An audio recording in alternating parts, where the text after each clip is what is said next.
वरिष्ठ भाजपा नेता और प्रधानमंत्री नरेंद्र मोदी ने डीडी न्यूज से खास बातचीत की है।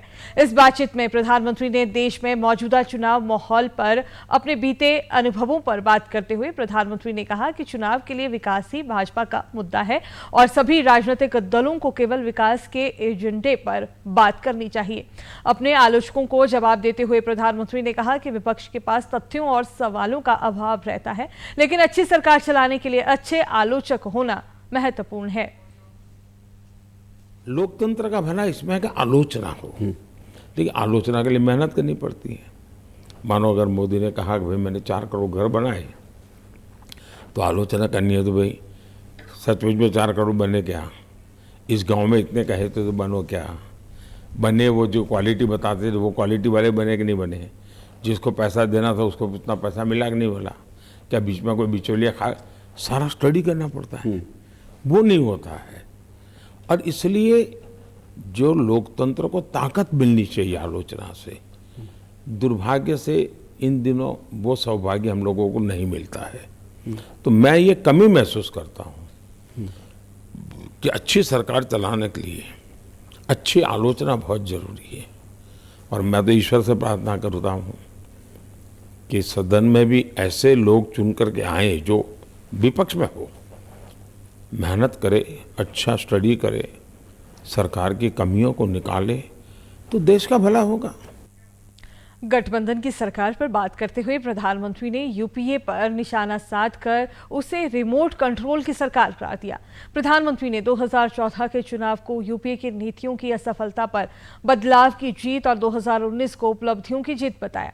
उन्होंने कहा कि देश में पूर्ण बहुमत की सरकार अधिक कारगर और जवाबदेह होती है, लेकिन गठबंधन की सरकार में कोई जवाबदेही उठाने को तैयार नहीं होता। इसलिए देश की जनता पूर्ण बहुमत की मजबूत सरकार स्थापित करना चाहती है कि देश को गर्व होना चाहिए कि एक सरकार ऐसी है कि जिसका करप्शन के प्रति 0 टॉलरेंस है। दूसरा, ये सरकार ऐसी है कि जिस डिपार्टमेंट के पास जो काम है उसको करना पड़ता है।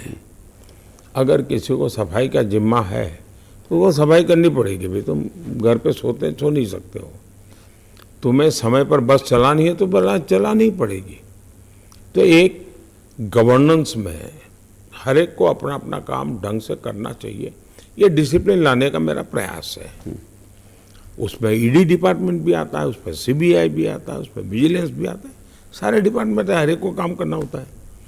यही सरकारें थी पहले, यही स्ट्रक्चर था, यही अफसर थे, यही पद थे, यही तनख्वाह था, यही फाइलें थी, यही प्रक्रिया थी।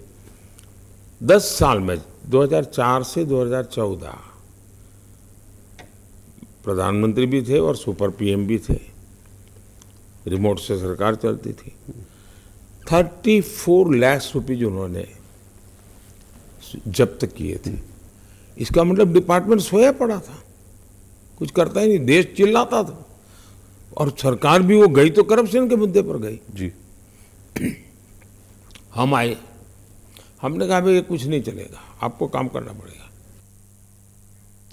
भ्रष्टाचार के मुद्दे पर प्रधानमंत्री ने खुलकर बात करते हुए कहा कि सुशासन की व्यवस्था में सभी विभागों की भूमिका अहम है और बीती सरकारों की तुलना में भाजपा के शासन में विभागों की कार्यशैली में बड़ा अंतर आया है और आए दिन भ्रष्टाचारियों पर कार्रवाई की जा रही है और भ्रष्टाचार पर नकेल कसी जा रही है।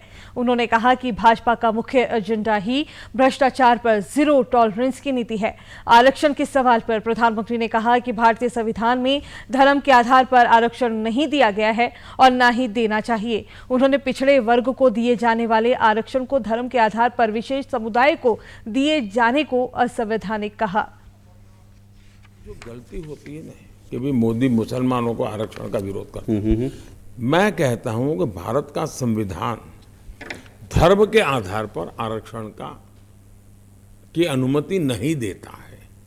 संविधान निर्माताओं ने इस मुद्दे पर बहुत गहरी चर्चा की है।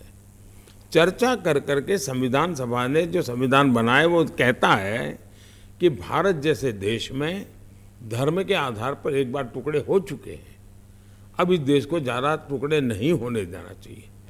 धर्म के आधार पर आरक्षण नहीं देना चाहिए।